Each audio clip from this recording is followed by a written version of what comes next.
বাংলা নতুন বছরকে স্বাগত জানাতে উৎসবে মেতেছে চাঁদপুরবাসী।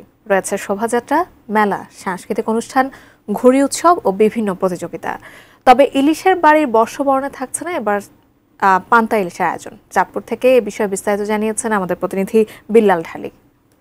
নতুন বর্ষকে বরণ করা হচ্ছে, এর মধ্যে রয়েছে শোভাযাত্রা,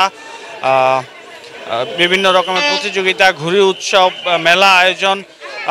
আমার পিছনে এখন দেখতে পাচ্ছেন যে জেলা বিএনপি কর্তৃক আয়োজিত শোভাযাত্রা অনুষ্ঠিত হচ্ছে। তবে চাঁদপুরে ব্যাপক কর্মসূচি থাকলেও মেলাতে কিন্তু চাঁদপুরবাসীর একটি অপূর্ণতা রয়েছে, সেটি হচ্ছে ইলিশের বাড়ি চাঁদপুর।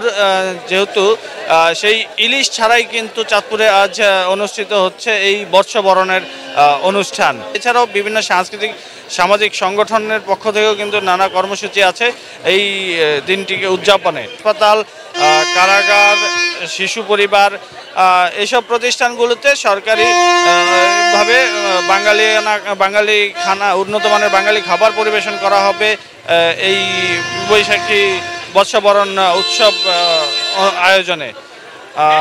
চাঁদপুর থেকে বর্ষবরণ উৎসব নিয়ে এই ছিল আমার কাছে।